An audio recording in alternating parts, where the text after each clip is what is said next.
You're listening to the Archaeology Podcast Network. You are now entering the Pseudo-Archaeology Podcast, a show that uncovers what's fact, what's fake, and what's fun in the crazy world of pseudo-archaeology.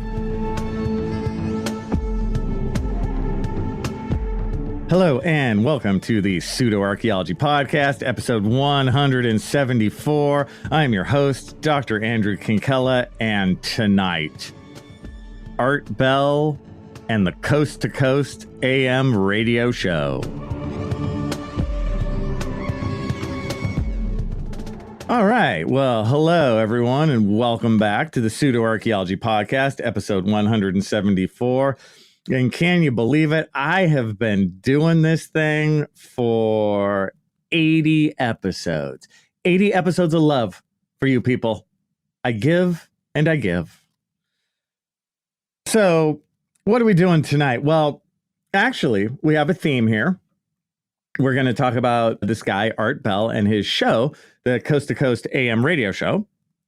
And while, of course, it's going to be full of pseudo-archaeology and pseudoscience references and UFOs and all that kind of good stuff, I have to say I have a real soft spot in my heart for this show. Like, there is some positivity. There is a silver lining to some of these clouds. And, well, why is that? Well, let me take you back, friends, to a time I like to call the 1990s. Remember that time? I remember that time. If you can't remember that time, it's a bummer, because that was a kick-ass time. Where was I in the 1990s? So I was in college. These are largely my college years and a bit of postgraduate work. It's when I went to Belize for the first time. It's when I became an archaeologist. It's my roaring 20s, you know? And so I had moved to college to go to Santa Barbara in the fall of 1990, right? And so I graduated from Santa Barbara in 95, but I spent a couple more years in Santa Barbara. And then near the end of the 90s, I moved onward to LA. But where did I move from? I grew up in the East Bay area, right? So in kind of the Oakland area. And throughout the 90s and into the early aughts, I would drive back and forth a lot to see my parents. My parents still lived in the Bay Area, and I'm down in like Santa Barbara. And taking that drive, you have a choice. You can go the Interstate 5 or the 101. And I know you can also go the 1. I've done it. I know. I've done it all. But I never took the 5. The 5 is this long, straight, boring highway of doom and gloom that smells like cows. Yes, you can go a little faster, but it's not nearly as nice as the more coastal 101, right? The 101 is like where it's at. The 1 is the one that skirts right along the California coast, but that one can sometimes take quite a bit more time. And while you're wowed for the first hour or two by the plunging coast into the angry Pacific below, after a while you're like, man, I just want to get home. Right. So the 101 is the happy medium.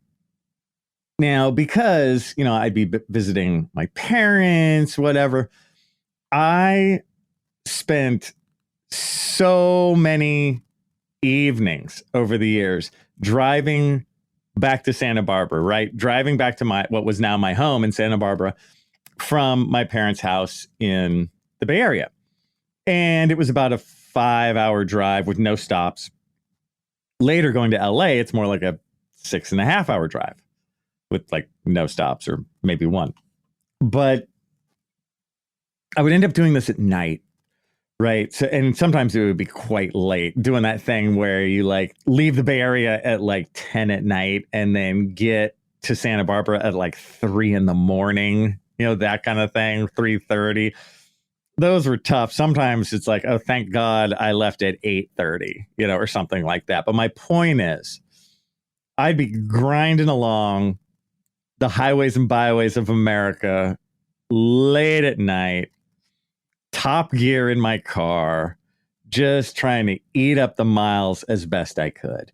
And through all those years, my car that I used to eat up said miles was a 1972 Volvo. Now, not a station wagon, the sedan. And now these are still totally square and boxy, right? But it was a two-door, I know, very sporty. My 1972 green Volvo. This was a car that my parents bought when I was a newborn, right? That happens so often. It's like the family buys the safe car, right? The reliable car, the having kids car. And that's what this was. I remember my dad specifically saying when I asked him years later, he was like, oh, yeah, you know, because your mom would be having kids and I wanted her to have a safe car. So it's what she drove. And of course, by the time I graduated from high school, this was an 18-year-old car. And so I got it. And it was my college car. 1972 Volvos, and for Volvo nerds, it was a 142E. So it's a two-door, 4-speed stick with overdrive, which you engaged on the right behind the steering wheel, on the part that holds the steering wheel, right? There's an area right there. You would engage it, and it was like a fifth gear. And as maybe you do know, Volvos are very well known for being safe, for being very sturdy, and actually quite comfortable. It was light green. It was kind of like a light prison green, maybe a medium prison green. And again, my college car, I loved it nearly and dearly. It finally died on the way out to New Mexico on one of my many jaunts to Belize, driving to Belize. And my great friend Lisa, who I was working for those years, she lived in New Mexico.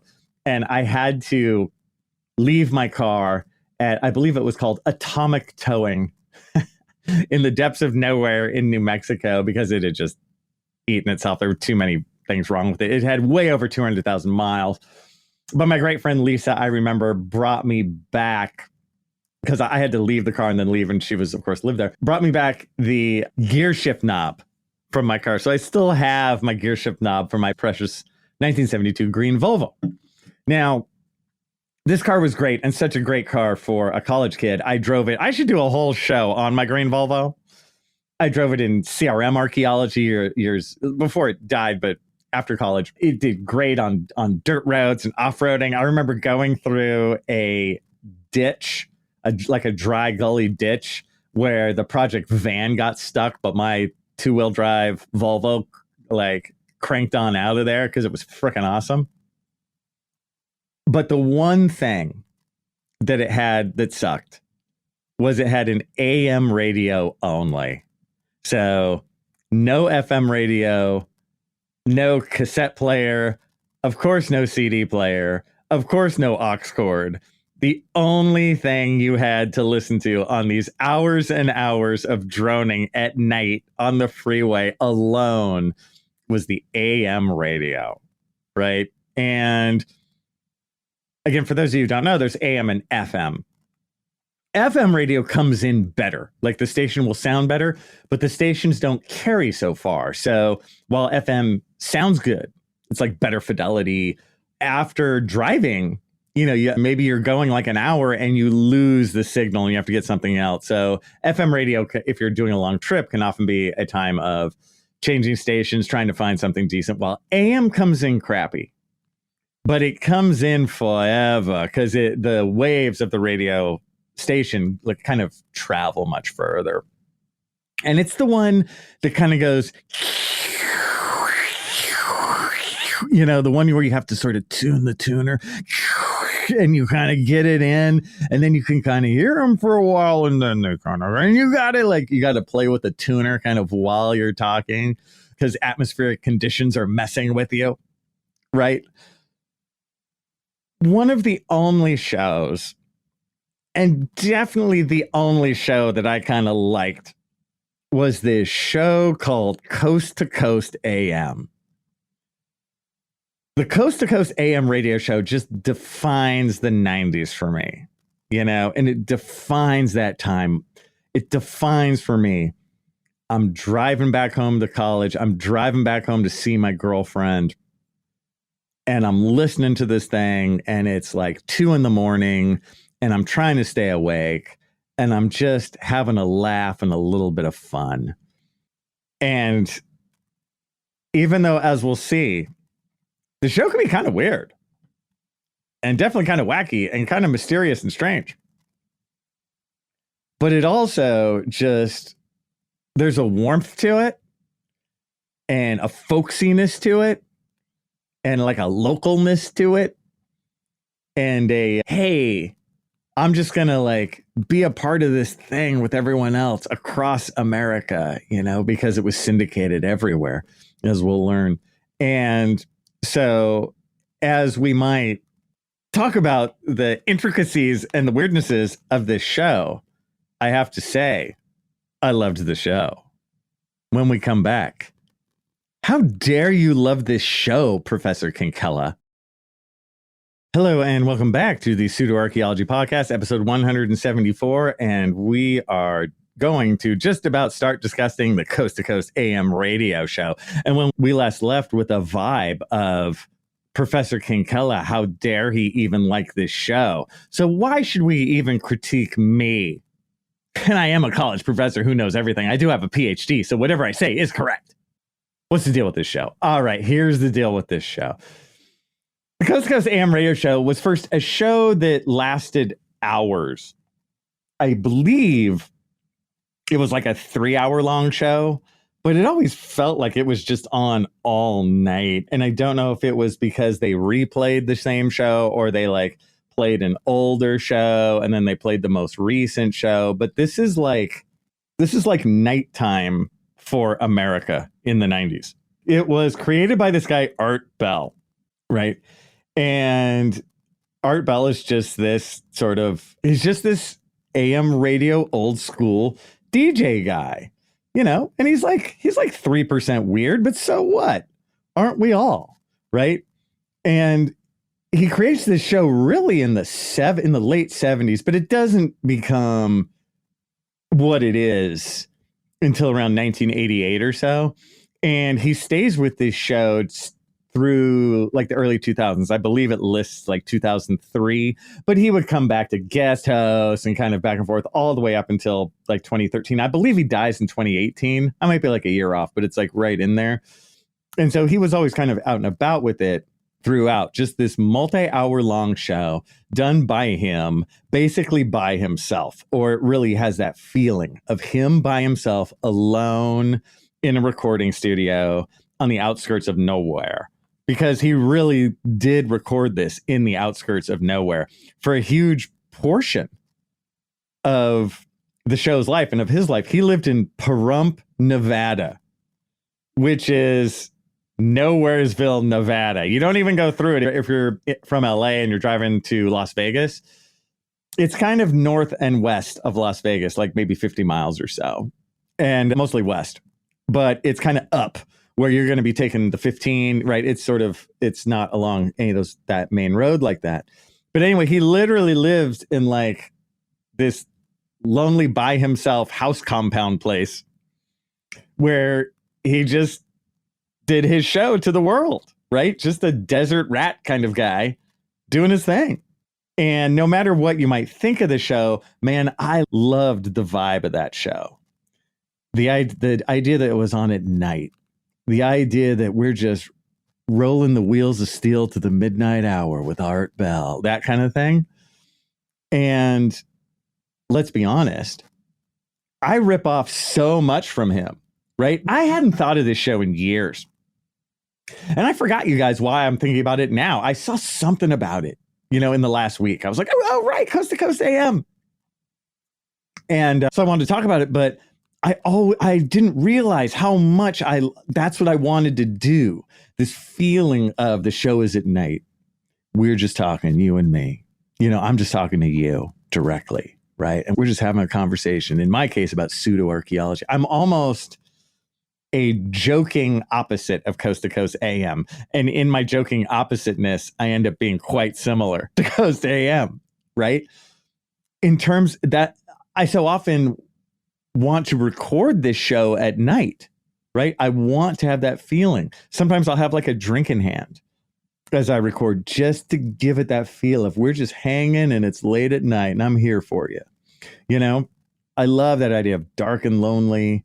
The other thing I steal from at the top of this show when I go tonight, right? I stole that straight from Unsolved Mysteries from Robert Stack, right? He would always go tonight on Unsolved Mysteries.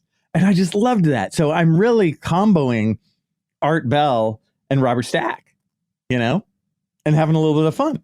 So with that, the Coast to Coast AM radio show was so often about like the paranormal, pseudoscience, right? Pseudo archaeology, pick your pseudo. Basically, every theme we've done on this show, I'm sure they did it. I'm sure Art Bell did it at some point on the Coast to Coast AM show, but took it seriously. And what he would often do, he'd have like every pseudoscience weirdo on. He had Graham Hancock on, you know? But he'd have straight up like crazy people. Even like, I'm sure even Graham Hancock would be like, hey, I believe there was an ancient super civilization that was destroyed at the end of the last ice age, but I'm not crazy like that guy, right? Referring to some of the guests that Art Bell had on. And Art Bell, he did push back a little bit, but really the show was there to entertain and to let people just run wild, because this show is hours long, right? So they would just talk about the craziest pseudoscience. I remember one guy talked about how he made a time machine. I think he ripped off like several like professional grade power converters or something, and he put them together in series. It's one of the more famous Coast to Coast Art Bell shows, but you can tell that this guy is like totally Looney Tunes crazy. But Art never makes them feel bad. He just kind of lets them tell their story, and he kind of pushes back gently. He'll be like, no, so how precisely was your time machine built? Oh, yes, that must have been, that sounds difficult. You know, like he kind of gave this warm womb for crazy people to tell their story. And when you're driving along the 101 late at night trying to stay awake, this is the elixir of the gods, my friends. Like, it's great. Like, because half the time you're sitting there, you know, for somebody like me, you're kind of mad. Sometimes like, oh my God, that's so crazy. But at the same time, you're like, oh my God, that is so crazy. Right? So you're not a bad person if you enjoy Coast to Coast with Art Bell, right? It's just the level of seriousness you take it. And I will say at the same moment, Art Bell basically, he was, I think, the definition of a free thinker. And he would interview whoever the hell he wanted. I mean, he's like, dude, I'm in the middle of Pahrump, Nevada, doing this thing at like midnight, so I'm going to talk to whoever I want. I was listening to one, I'm a huge George Carlin fan. So like George Carlin was on at one point, and you see I give him huge props for not having every like Hollywood starlet fool on. You know, I think he had who he thought was cool. And so there's interesting comedians. Every so often there's just kind of actors on there, but very rare. They're usually just other people in entertainment who are just kind of, you know, to the edge. And he's a very good interviewer. He just lets them kind of roll. Again, it's a relaxed show. You got hours. Let's just like fill up the late night hours with some fun conversation. I believe during the 90s, it was like the most popular overnight show. I can't believe it wasn't. Like, this thing. And while he did this, it always, in my mind, I thought of Art Bell as like Wolfman Jack. If you guys have ever seen American Graffiti, right? It's almost this legend, almost this superhero. But then in American Graffiti, you know, the main character, Richard Dreyfuss, actually meets Wolfman Jack. And the whole time Wolfman Jack says he's not Wolfman Jack, that he's just like Wolfman Jack's representative. And I can see Art Bell doing the same sort of thing, just about, you know, he's bigger than life. So this was a show that, in a way, everyone could enjoy. And yes, it's the most pseudoscience BS you've ever heard. I mean, the dude building a time machine. And if you want every Bigfoot, every Atlantis, every, like, guess what I saw when I was on drugs, that's the show. He's like, Art Bell's like in his own relaxed, very sort of just straightforward interviewing. He's a total showman. Like, he knows some pacing. It's just killer. So when we return, my final thoughts on Coast to Coast AM. Well, hello there, and welcome back one last time to the Pseudo Archaeology Podcast, episode 174, where we are talking about Art Bell and the Coast to Coast AM radio show. So as the early 2000s rolled on, I think that Art Bell got older.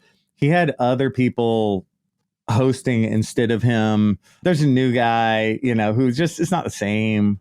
What can you do? It's like changing a lead singer in a rock and roll band. It's just not going to be as good, But in this show, I think if you're curious about what Joe Rogan thinks and how the Joe Rogan show works, look no further than Art Bell.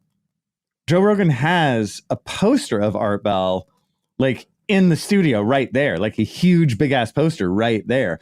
And Joe Rogan was on the Art Bell show once, right near the end, 2013 or 2015 or something like that. And I got to say, I'm extremely jealous of Joe Rogan for being on the Art Bell show. Like, dude, I'd be on there in a second. Oh, because this stuff, you guys, it's just like Americana. You know what I mean? I love Americana. I'm the host of the Pseudo Archaeology Podcast, but I love all the, like, aliens, Area 51 stuff. I've done shows on this kind of stuff in the past. I love having a laugh. The Thing, I did an entire show on The Thing. I love that sort of Cold War, Americana, 1950s, early 60s stuff. And, that's where a lot of this stuff springs from. I think to live in kind of rural southern Nevada is to have some of that stuff kind of push towards you front row center than maybe some other places in the country. So you can see what Joe Rogan takes from this. And I'm sure Joe Rogan would, like, freely admit, oh yeah, I steal from Art Bell right and left. The long form thing, talking for hours, because actually Joe Rogan's podcasts are very similar in length, in theme, in organization. The Coast AM. Art Bell would usually start with, like, the news of the day, talk a little bit about, like, what's going on, and then have a guest, and then talk about the theme. If there was one on, like, this guy who was talking about how he was, like, walking by, like, a sheep farm at night, and he saw this one sheep that was, like, really, like, stood out from the others, just staring, and there was a sheep that was just, like, staring into the darkness. And he came back the next night and he saw the sheep levitating.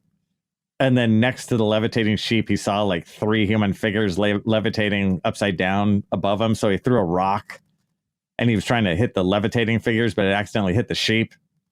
And then the levitating figures looked at him and were, like, pissed at him. And so he, like, ran away and hid in his car. I think that's how it goes. I could be getting it a little wrong. But, dude, did that actually happen? No, of course it didn't happen. We're fully formed, rational human beings. But don't you want to be there for the campfire story? Hell yeah. I want to hear some weird dude talk about levitating sheep. I'll listen to that crap all night. Again, you guys, with this stuff, it pays to have a sense of humor, right? It pays. It's how you take this in, right? If you're getting your main news and data about the world from Coast to Coast AM, that's a bad move. Just as if you're getting your main news and data from the Joe Rogan podcast, that's a bad move. Joe, I'm sure, again, would totally agree with me. Be like, yeah, dude, that's like a terrible idea. Because both of them, whether it be Art Bell, whether it be Joe Rogan, are there to entertain. are there to do something interesting. And I think both of them have a fascination with this world of stuff. And that's where archaeology comes in, right? Because they are fascinated with pseudo-archaeology, right? I'm sure, Graham Hancock is like Joe Rogan's best buddy. And I'm sure the same thing would happen with Art Bell to a degree. But again, the problem is when you start taking it too seriously, right? When the audience starts defending the guy who saw the levitating sheep or the guy who was building a time machine in his backyard, or that there was an ancient super civilization at the end of the last ice age. None of this stuff has any data or facts behind it, right? But because the hosts are so endearing that an attack on the argument seems like an attack on the host. And that's where it goes downhill, right? When the audience goes, no, you don't know. What do you know, egghead archaeologist? How do you know there weren't levitating sheep? Well, law of gravity, for one. I'm going to go with that one, right? No, you don't know. What do you know, egghead? Right? That's where it goes poorly, right? And that's where we got to be careful, because at the end of the day, this is theater. It's theater. It's great theater. What can I say? I have a minor in theater. I've been in plays. I've been on TV shows. I've done the acting thing. I've been there, my friends. I love theater. But I know that theater is fake. And that's when you cross the Rubicon. It's when you think it's kind of real, right? When you too seriously go, well, it could be. No, it can't be. Right? That's when we've left the building. And notice I don't fault Art Bell or Joe Rogan. Not at all, dude. Not at all. I don't mind the Joe Rogan show at all. It's just so funny. It's so similar to the Art Bell show. I like them both. Every so often, both of them would have an episode where I'd be like, this is too lame. Like the guy who was making, for Art Bell, the guy who was making the time machine, sometimes they get sad where the people are so crazy and they're making such a fool out of themselves. You're worried for them. You're like, is that guy okay? I know he's calling into this show and Art Bell isn't kind of pushing back enough. I think the trauma of his craziness might be and it's just being used for our entertainment. I don't know. I feel dirty. Right. That can happen. You have total shysters like Graham Hancock too, but you also have just people who are lonely, people who are a little off, people who are looking.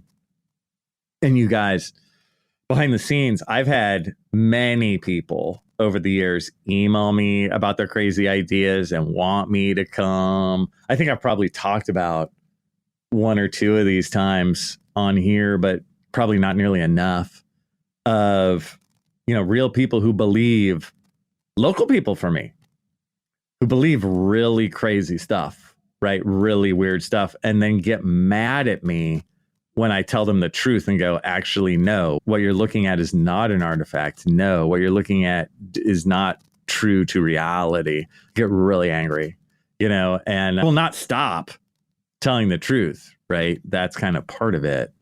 But in that same moment, I'm not going to stop having fun. You know what I mean? Pseudo-archaeology is fun. There's a reason why this show gets people listening to it, right? Coast to Coast AM was a freaking riot and a half. And it kept millions of Americans from having accidents on the freeway at 2 a.m.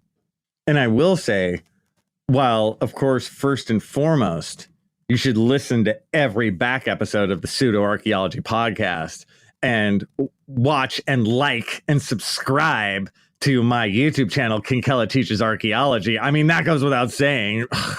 I'm sure everyone listening has subscribed. Dude, if you haven't, kind of subscribe. I kind of need some subscribers. They always help me out.